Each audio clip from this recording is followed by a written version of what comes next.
Hey everyone, welcome back to the Self Leadership Lab. Today I'm very excited. I've got Joe Wyrwas on the show. We practiced saying that a few times. I'm proud of myself. As we all know, I botch names all the time on the show, but Joe is a leadership coach and many other hats as well. And I'm really excited about the conversation because in our pre-interview, he has a lot of great ideas. A lot of things he's been posting lately have really resonated with me. So I don't really know where this is going to go. It's going to be on the topic of leadership, but without further ado, Joe, why don't you introduce yourself to everybody and tell us what you want us to know about you? Thanks, Bobby. Great to be here with you. And you aced the last name, so I appreciate that deep down. So I'm going to start a little bit about my own leadership journey. So way back in high school, I attended a 10-day leadership program. And it was the first time that I realized that I could be more than just this like smart, quiet kid that liked to do and be helpful. And it really unpacks so many layers that there's this opportunity within all of us to make a difference, to bring people together and to move efforts and ideas and things forward. And so fast forward, I had the amazing opportunity in college at the University of Maryland, go Terps, where I got to create leadership development programs for other undergrad students on campus. We created the 3-day Maryland Leadership Seminar, a 4-day immersion experience for freshman students, some 1-day seminars. And it was just this really cool opportunity where now I got to make a difference and an impact for others to help them see themselves as moving these efforts and these ideas and these people forward. So fast forward, jump out of college.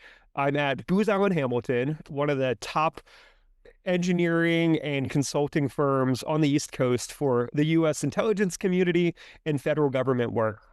2 years out of college, I find myself in charge of a 15-person software development project. It was one of those things where right place, right time, people in my leadership chain over a couple months left the project in the company and they said, "Hey, Joe, you want to do a little bit more work? Would you be willing to step up?" And each time I said, "Sure, I'll try that. I'll do that. We'll see how it goes." And next thing I know, charge of 15 software developers, bringing in multi-million dollars worth of work for 2 years. And it was this really amazing experience to make that difference and impact only 2 years out of college. While so many people, they don't get that in their career till 10, 15, 20 years of experience and work. Well, fast forward again, unfortunately, with government contracting, you can lose your funding at a drop of a dime. And that's exactly what happened. Unfortunately, our government lead just kind of got bored, wanted to move on. And her deputy just said, "Well, I don't know how to move this forward. I don't really care." And so I overnight had to basically move my team to other projects. If not, they were going to get laid off from the company. And so at that time, my leadership was like, "Okay, we'll figure something out for you." And maybe I was a little egotistical at the time, but I'm like, didn't you just see the work I did, this great work? So fast forward again, I leave Booz Allen. I've been with my current company, Anthem Engineering, for almost 11 years now. And it's been this awesome journey where I started off again as a software developer, but got to help grow the company from a handful of employees to 40 now. I've been vice president for several years. And it's just been this experience to create a culture where people feel like they're doing meaningful work. They want to be part of a team and they want to be part of a company for a long time. And so that's kind of been my career progression so far. Definitely some left turns here and there, but it really demonstrated for me that if you're willing to step up, put yourself out there and embrace some opportunities, next thing you know, 2 years out of college, you're running a 15-person software development project. And then the sky's the limit from there. Yeah, that's what a great story, and just like you said, being in the right place at the right time. Let's back to when you were in college. Though you said you ran a leadership program, but I'm assuming you were a software development major, whatever they call Yeah, that. computer engineer. Yep. So how did you get into the leadership role while you were in college? Like, what facilitated that? Sure. So after that program I did in high school, when I got to college, I was like, are there things like that at Maryland that I could do?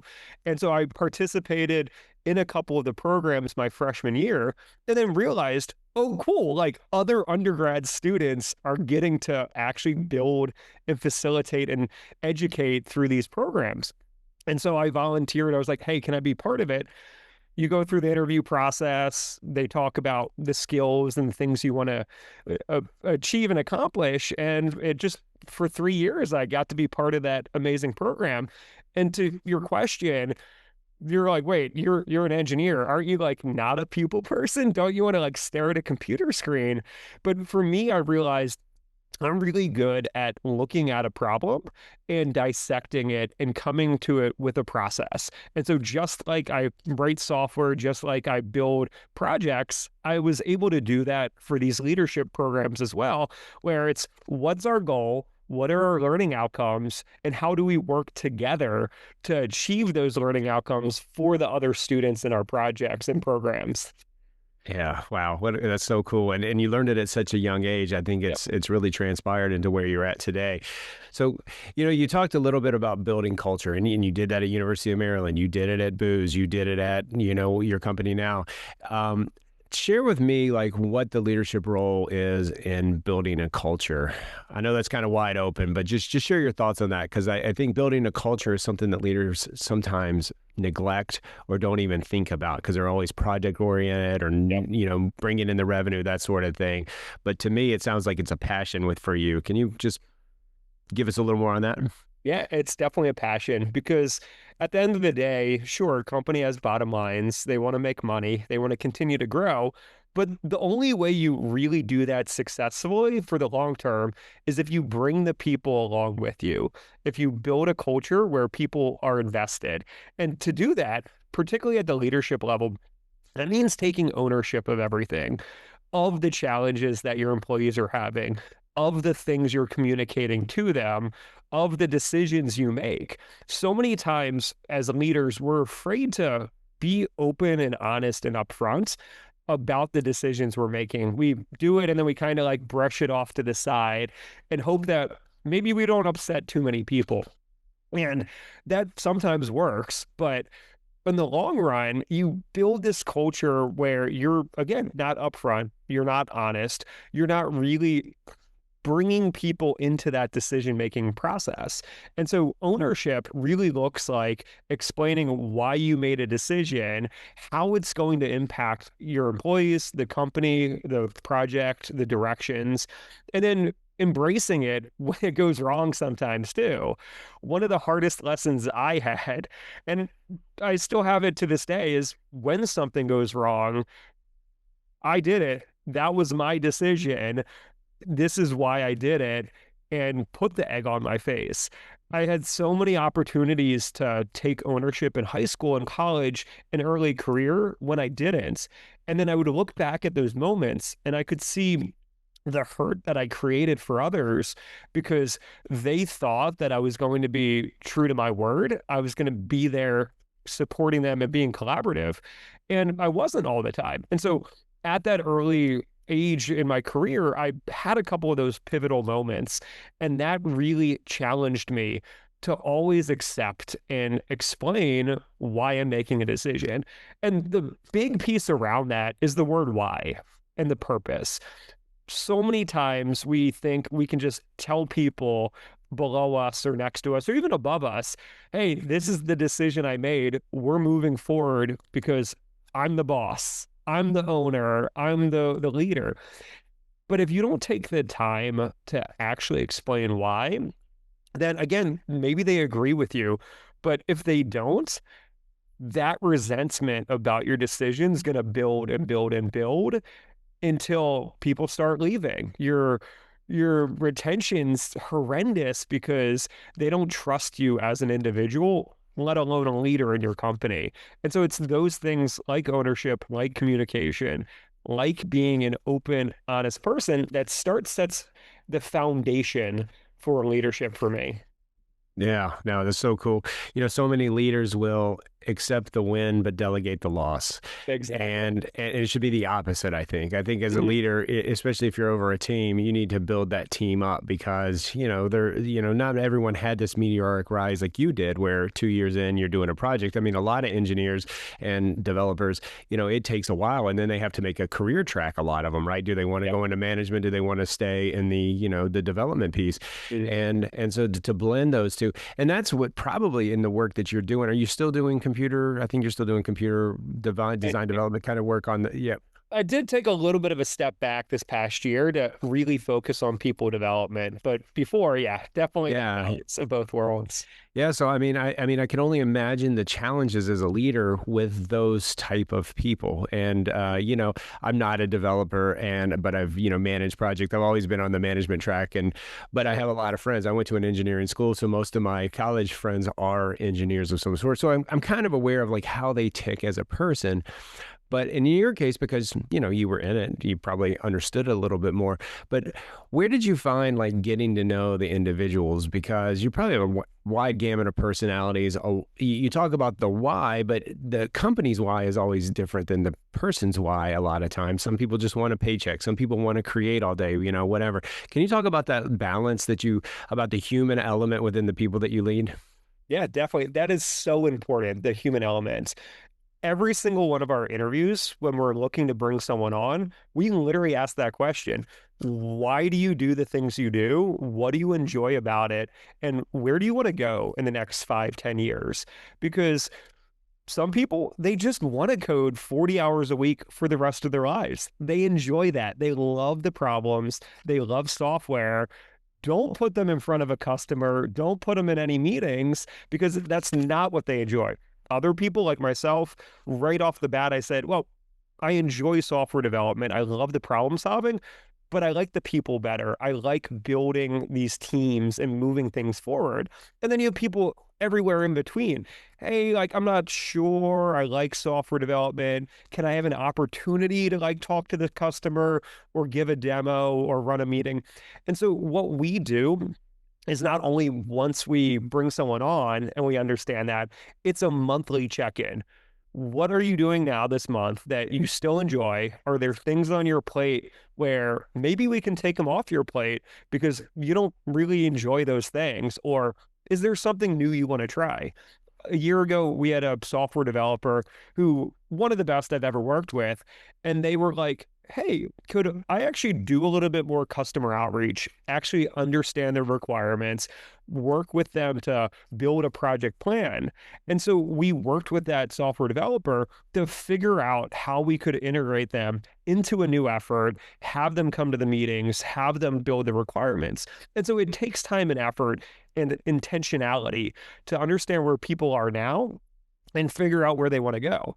And then, of course, no one's static as a human being. And so those plans change. She, at one point, said, well, I like some of this, but I don't like some of this other part of it.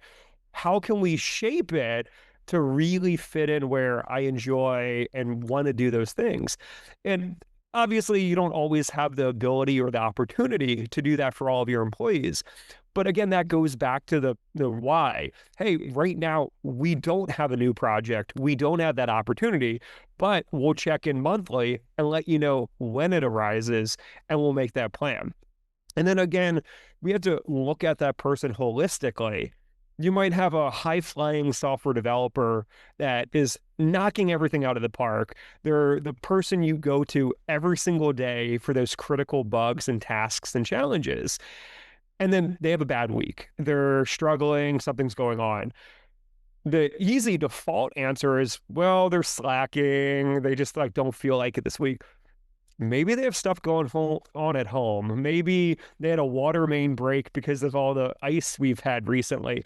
Maybe they just have some other priorities. And so looking at people holistically creates that culture where you're able to align them with what they want to do, and then also not always setting the exact same expectation every single day, week, and month, knowing that things happen in life. And when you find that balance, that's when people feel invested. That's when people want to be part of the culture that you're building. Yeah, I like what you said about finding that balance and going day by day versus, measuring a bad performance week or whatever. Why do you think so many, leadership people fail to realize that? Because I mean, it's like we take our own human element out of it. Because I'm sure, I mean, you're bubbly, you're happy today, but I'm sure there's days where you're a little less, But Sure. you still. It's funny what a lot of times what leaders will do, and probably I've done it myself, is you expect them to always be the same day in and day out. Why do you think we lose that? Or we expect that in others, but yet we're a little bit kinder with ourselves in that one area. Probably humans are more kind with themselves than in others. Well, funny enough, I feel like I'm not kind to myself because I have such a high standard for myself. I think the big thing for me, two answers to your question. One is, again, being open and honest. I've had times where I just came out of a meeting where I just played Who's on First for like 35 minutes, and I'm just so frustrated, and then I have to go hop into a planning call with one of my developers, or I have to go sit down with a customer. And being open and honest, being human and saying, hey, look, I just got out of a really intense meeting. I'm still feeling it right now. I apologize if I come off a little short or a little snippy, or I've come off like aloof because of what's going on. And I think that's one of the keys for people in leadership positions, to be honest about their feelings, to model empathy, to model that we are human. And when they start doing that, then hopefully, ideally, they then recognize that in other people.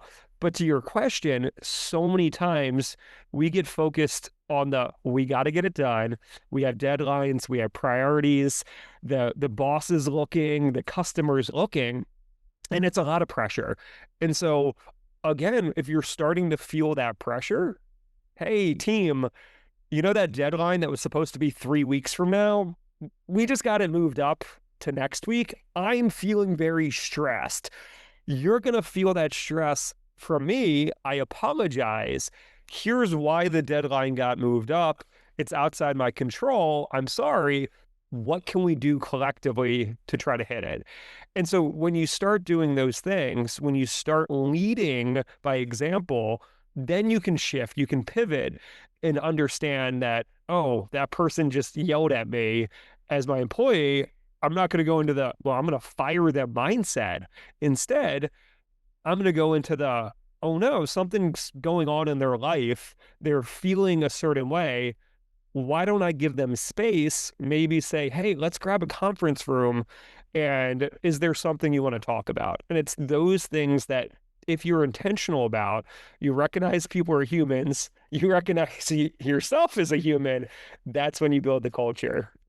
Yeah, yeah. When I said sometimes we're more or kind to ourselves, I meant we want other people to be kind for us, because I know leadership a lot of time, those stressors, and I mean a lot of leaders don't rise because they're not type A or they're not driven, and so that comes with a lot of baggage, and I think expressing that to people is good, because it's a lot better than they're expecting. Hey, this is bubbly Joe, and you come in and you're a little bit tense because, hey, they just moved the deadline.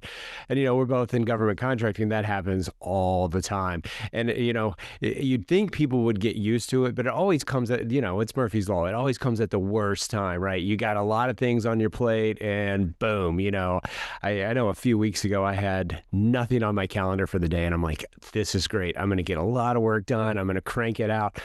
Before I had my probably fifth or sixth cup of coffee. I hope my wife's not listening now. But the whole calendar was just jammed. It was full of stuff and completely derailed my day.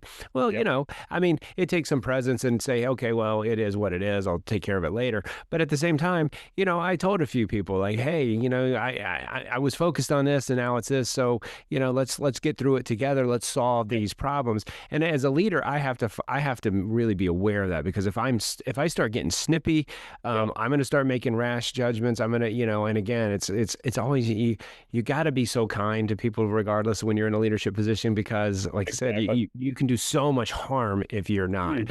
But very, very cool point. And, earlier, I'm shifting gears a little bit. Sure. Earlier, you talked about in our pre-interview, you talked a lot about your communication tactics and how Mhm. important you think it is. Yeah. Can you walk us through that a little bit? Because I wrote down a few things and I've really been thinking about it since then, and I think the audience would enjoy hearing it from you. Sure. So a couple of things. One, you have to meet people where they're at. So most of us know about personality styles like Myers-Briggs, 16 personalities, and we communicate in a certain way. We ingest information and we hear things a certain way and we think a certain way. And we want people to do the same things we do, but we're so many different personalities, so many different learning styles.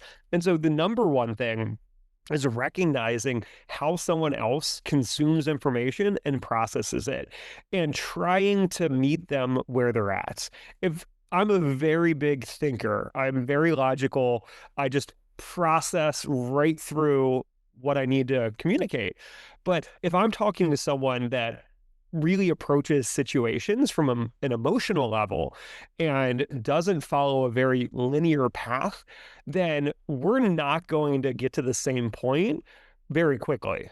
And so recognizing how people think and communicate is one of the most critical, important things a leader can do. Of course, it's not to say change who you are entirely or put on a completely different face, but it's to take the time to understand what is useful for other people, how they like to ingest information. One of the guys I've worked with, I can verbally tell him something, but he's trying to process at the exact same time and he'll miss half of it. And so what we found was I send him an email, here's the things I need, he processes it, then I walk over to his desk, then we talk through it. And so it's those small tactics and habits that start adding up in a positive way. Instead of just saying, wait, why didn't you get the 30 things I just said to you? Come on, like you should do better. Instead, again, recognizing he doesn't operate that way. So that's number one. The second big one for me, I learned this lesson in college. I had an amazing mentor at an internship, and he said, Joe, your goal is to over communicate to me. And I'm like, what does that mean, over communicate? He's said, as your boss, you think I know what's going on. You think I know exactly the work you're doing, the status of the efforts, and the challenges you're having. I know maybe 20 to 50% of that. So your job is to bring that as high as possible to 100%. Because as I love to ask other leaders, hey, have you ever over communicated to your boss? And they said, whoa, too much information. And almost it's always no, because we think we're telling our bosses, the people above us, too much. And typically it's just enough, or sometimes not even enough. And so for me, over communicating up is all about pulling them into the loop, adding them on an email chain, bringing them into a meeting, walking over to their desk after a meeting, asking, hey, did you get everything you needed out of that conversation? And taking the time and effort. Only one time did I have a boss ask me, hey, why'd you CC me on that email? Explain the situation. He said, oh, that's cool. Like, keep CCing me. That's perfect. Over communicate across. So, especially in government contracting, we're working with so many different teams that we need to unify everyone together to move these efforts forward. And so, over communicating across means actually pulling in people on other teams, helping them understand what you're trying to achieve, taking the time to understand what they're trying to achieve, and actually talking through how you can support each other in those shared efforts, in those shared challenges, and the ways you can support each other. I've failed many times in over communicating across when I assumed that we were all unified in what we were doing. And then after the fact, after a meeting, I would get a message, I'd get a call, and basically get thrown under the bus saying, Joe, you just basically signed us up for work that we did not know is coming down the pipe. And so the times I haven't failed, pre meetings, pre reach out, talking to people, taking the time and effort to align people to understand their priorities, their requirements. That's how you build cohesion and collaboration across. And then the most important one, especially as a leader, over communicate down. So many times we have priorities and decisions that we just give to the people on our teams and the people below us. And we just assume they want to take it and run with it. But they many times don't understand why. Why the priority change? Why are we doing the work we're doing? Why are we focused on these things?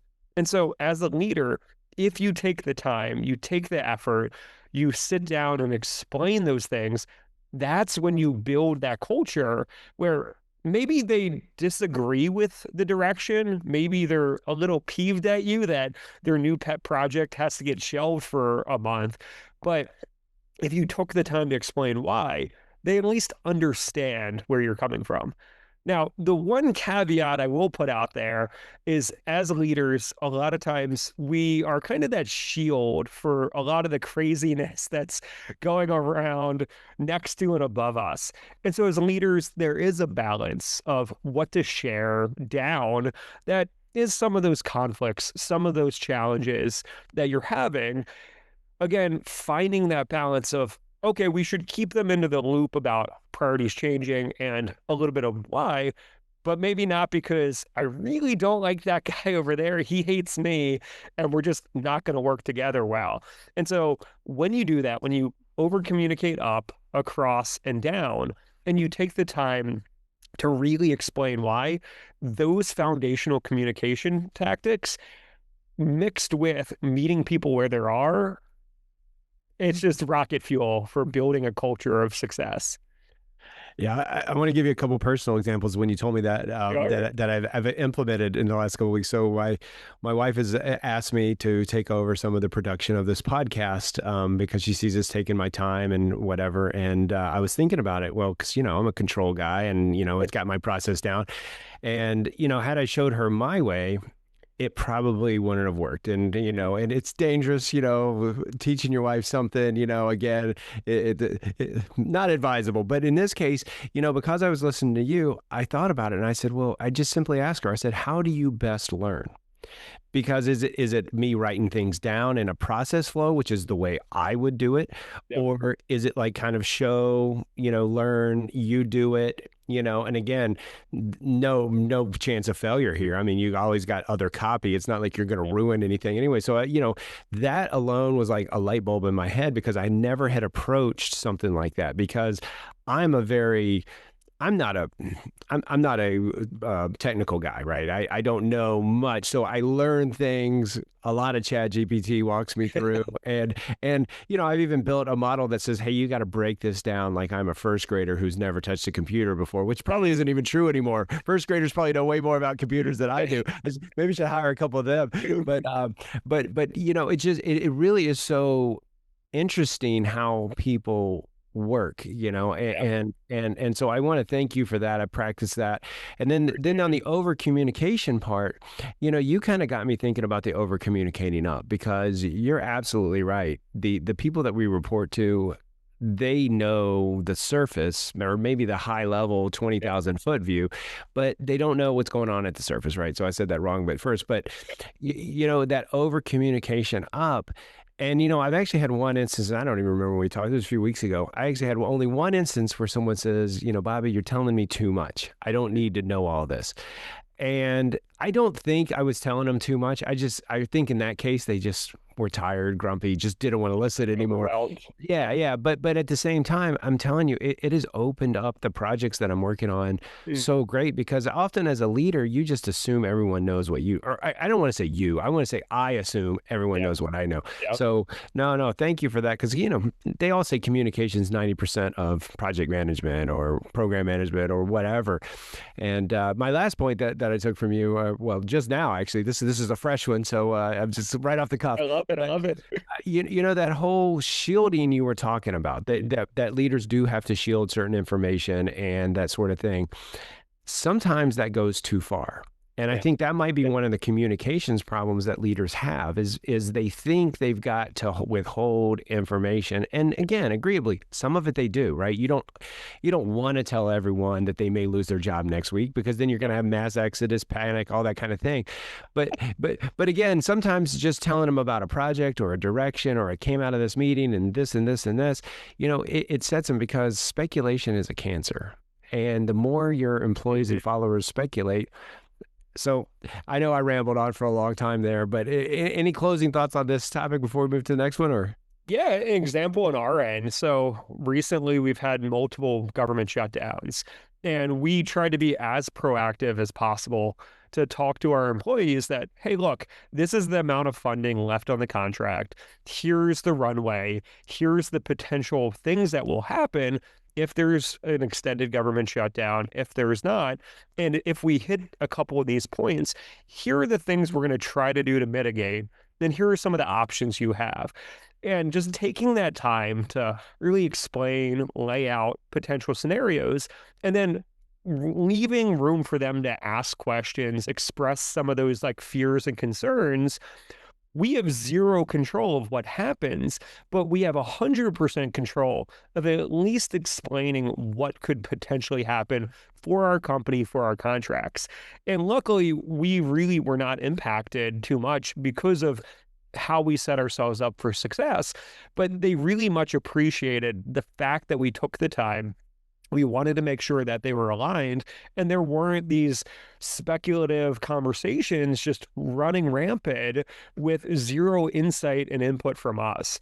And you're spot on. It's when you take that time, you build enough information that makes sense in the moment so that you don't just dive into these negative spirals that you could help avoid for your employees and for the people on your teams. Yeah. This whole government shutdown stuff, it's a mess for us government Yeah. contractors, and unfortunately for me, it's still continuing because mine's the one that still could not get funded. I don't know when it is or whatever. And I know a lot of times these government leaders, they don't really know, and and they another thing with leadership is sometimes you don't know. And just telling people you don't know. I was on a flight a few years ago, and the connecting flight got hit by lightning on the way in. Wow. And so the pilot kept coming out and getting on the little thing and giving us updates. And basically he says, look, I don't know. I know my plane got hit coming here and they're checking it out. Yep. And people were getting angry at him or whatever. But I was just like so impressed by him because he's a pilot. And, Yep. but he took a leadership role. He communicated what he knew to tell you. Now, granted, he didn't know much, but instead of getting nothing, just seeing that board change from 5:30 to 7:30 to 8:30, Yep. flight ended up getting canceled. But still, I just took that lesson like, hey, let people know, put them at ease because then they can still maybe work and then but don't withhold information either. Give them enough so they can make decisions for themselves because that's, ultimately a leader's responsibility is to get the most, the best, and set that person up for success. And I think that's another thing we forget as leaders a lot of times is that it's not about us. Our name might be on the door, the title might be behind our name, but it's not possible unless it's the people underneath us, right? And I know you get it, but got to preach a little bit. This is a leadership podcast, But no, that's really cool. I'd like to move on to another thing because Sure. recently I've been seeing you talk a lot about the power of showing up and just doing there. And I think one of the things was you were talking about the game that happened this past Sunday and how if you're like me, that's the only game I watched this year. So I'm like, oh wow, these guys just showed up here. But the years of dedication, I mean, probably some of them started when they were 6, 7, 8 years old, and now they're in their 20s or whatever. It's a lot of dedication. So talk a little bit about the importance of showing up, as a leader, even when you don't really want to. Definitely. We're so focused on the big wins, the big events. So the Super Bowl, oh, look at the two teams that made it there. Look at the contract that I just won. Look at the new book I published. And we forget that there's a journey behind all of that effort, behind that shining moments. And how we get there is through that small, consistent action. And the big thing that I've really been trying to embrace and work on recently is we don't always feel motivated. We don't want to head down to the gym and do those extra miles. We don't want to hit those reps working out. We don't want to read that book that we know will teach us something new. We don't want to take the time to do those one-on-ones with our employees because we get stuck in this like, is it worth it? I don't see the big shining moment like the Super Bowl. And so for me, I've been figuring out what that looks like, particularly as I build a coaching business, that it just doesn't fall out of the sky where next thing I know, I'm working with all the top 500 corporations and the biggest, best leaders. It's that small, consistent action every day, that 1%.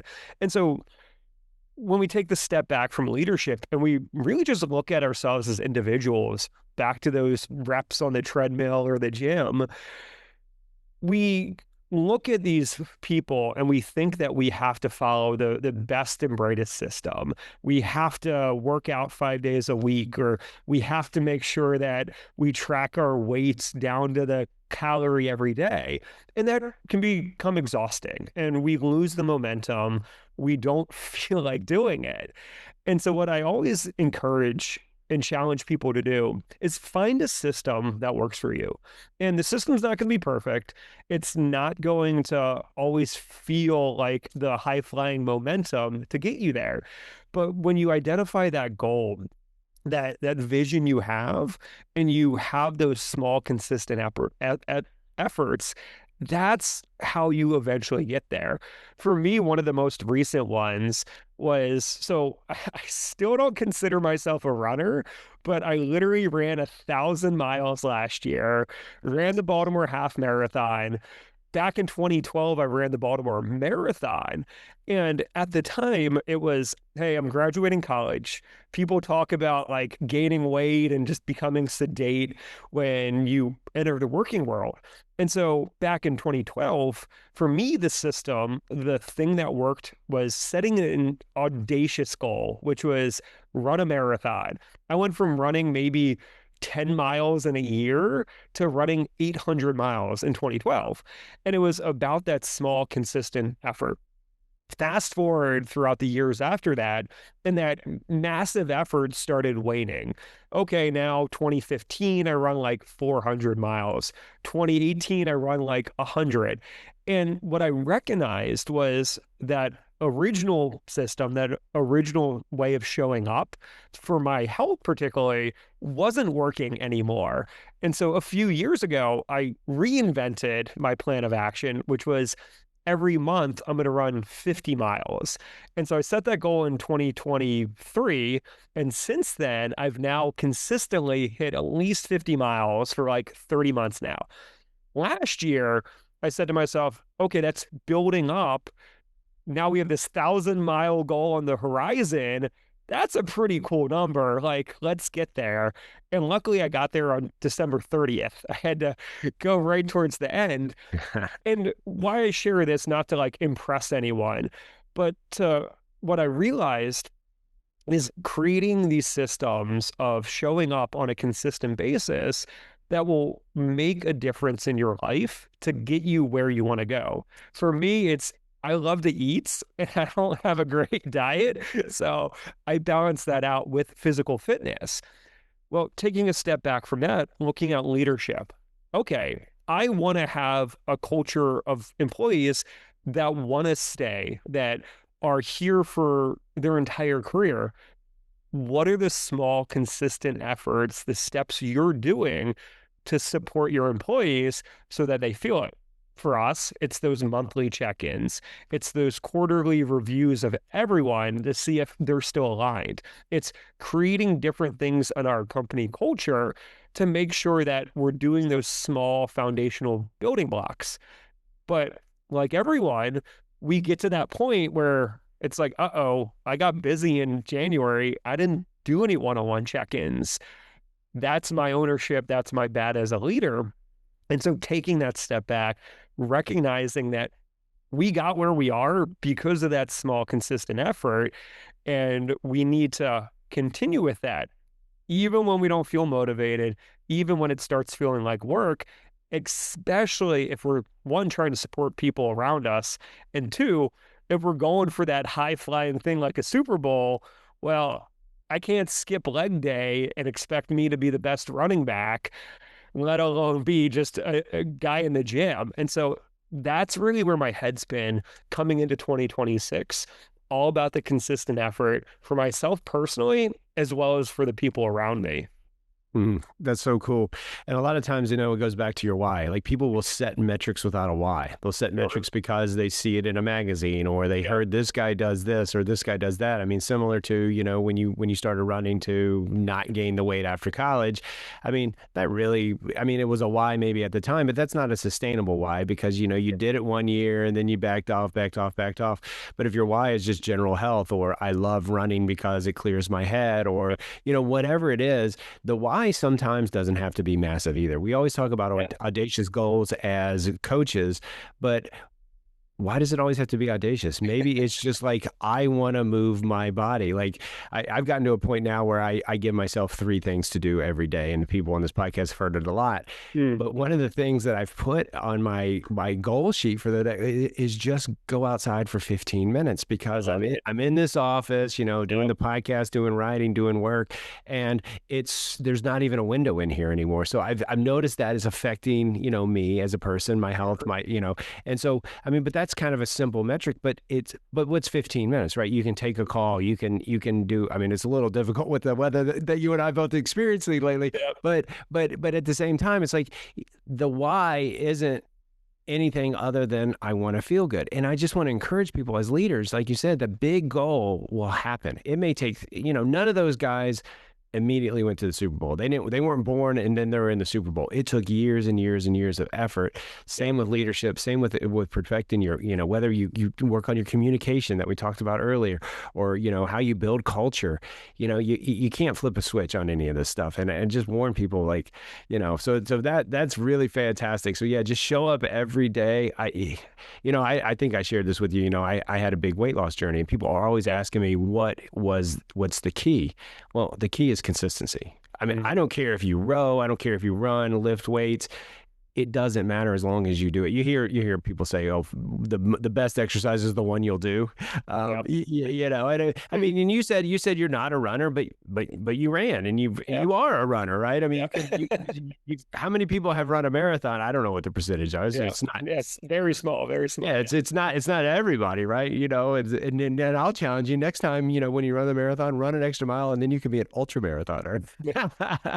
So no, I'm just kind of joking. Sure. But as we draw this to the close, I want to talk about one thing that has nothing to do with leadership. But before we do, anything you want to put a bow on?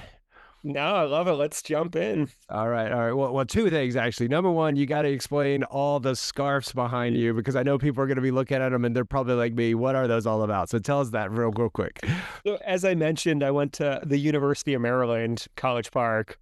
Big Maryland Terps fan. My freshman year of college, went to a Maryland soccer game and absolutely fell in love with it. Our student supporter section is called The Crew, and every year we put out at least 1 or 2 crew scarves. And so I've been collecting since my freshman year of college.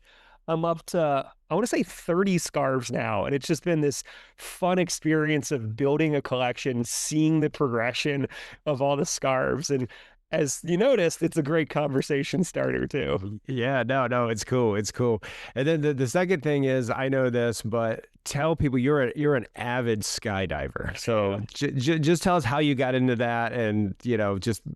You don't have to draw it to leadership. Just because I told you I've always wanted to do a skydive, and I've got a wife. I'm working on you, Bobby. I think I'll get you to go. Hey, you would get me right now. You got to work on my wife, and she's not in the room right now. And I can hear her yelling already at me. Yeah. Yeah. Well, I will tie it to personal growth and overcoming fear. So as a kid, I was actually petrified of heights. I still remember going up to like the Empire State Building and like would not want to get near the edge. I didn't go on a roller coaster till I was like 14 or 15. And so back in 2018 or 17, I had a friend, we went on a road trip to Chicago and she said, "Do you want to go skydiving?" And I'm like, sure, why not? So I did my first tandem.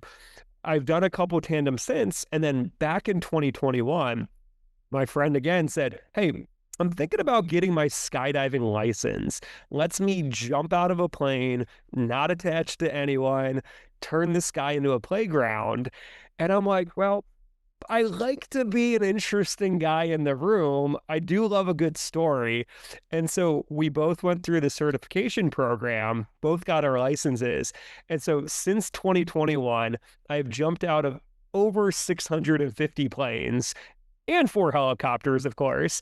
And it's just been this amazing journey where, again, I look back at my experiences as a kid doing a top rope adventure in middle school where I'm like petrified and shaking, holding onto the rope, to now I'm literally hanging off of a plane at 13,000 feet, being like, all right, friends, let's do this. And then plummeting 120, 150 miles an hour in free fall with some of my new best friends. And it was this shift. What I really do love talking about this, where we have so many experiences in our life where we look at something that it's impossible for us to do. I could never start my own business. I could never get on stage and do public speaking.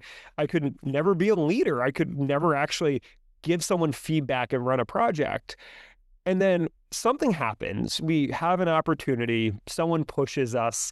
Maybe, like me, everyone in the leadership chain leaves 2 years out of college. And next thing you know, you're in this experience and you're filled with fear. You're like, how am I even going to make it through? And you do. And then you do it again and you do it again. And next thing that happens is you realize one day, I jump out of a plane 11 times on a Saturday. That's just a Saturday for me nowadays. Well, most people, they're like, I don't even want to jump out of one plane, let alone 11 in a day.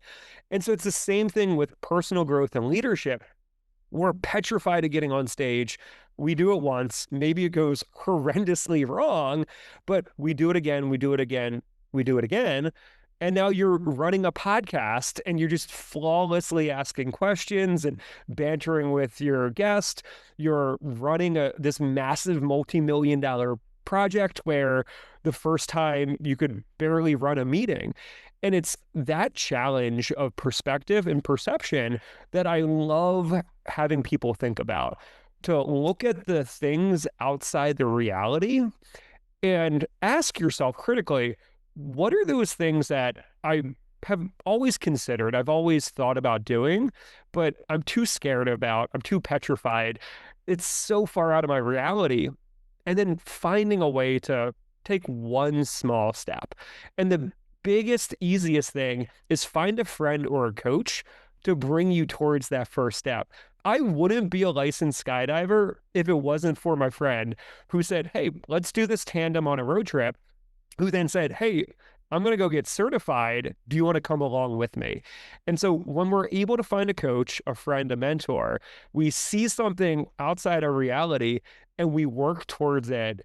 It's not going to be perfect. I was spiraling out of control on my third jump. Literally, the instructor had to come in and save my life. But now I get to have this playground literally in the sky on a weekend. 20 planes, 30 planes, just having fun. And so I love talking about my experience with skydiving. I love listening because I have to live vicariously through you in that experience. So next time you jump, think of me, and then maybe we'll channel that energy, and maybe I should just try one of those static ones. It's those towers. You can kind of, I don't know if you've ever done one, if they're similar or not, but baby steps, right? Say, hey, look, I made it out of here, okay? But no, sure. It's something I definitely want to do at some point in my life, and I will, because again, I'm terrified too, and I like to do terrifying things. Because you know what, try it, you may like it once. They change your life. Well, Joe, before we wrap up, let everyone know how they can get in touch with you, and thank you for helping me even in the communication, and just being who you are, man. You're just a beacon of hope and a great example of what leaders should be. So I thank you for taking your time to come on the show, but let everyone know where they can get in touch with you. Yeah, I appreciate that, Bobby. It was great talking with you. So 2 ways. One, love to connect with you on LinkedIn. I post leadership content content, stories, things I've learned, experiences 3 times a week on LinkedIn. So definitely connect with me there. And then I also have a website, wiserwithjoe.com. WYSER for wiser, because as I talked about, it's the why, it's the purpose that really matters. And that's what I love to focus on. You can hit my website up to see the work I do. And also, if you want to hop on a call with me, love to meet new people, love to have these conversations. So it was great talking with you, Bobby. This was such a fun conversation. Oh man, I enjoyed it immensely. And so thank you again.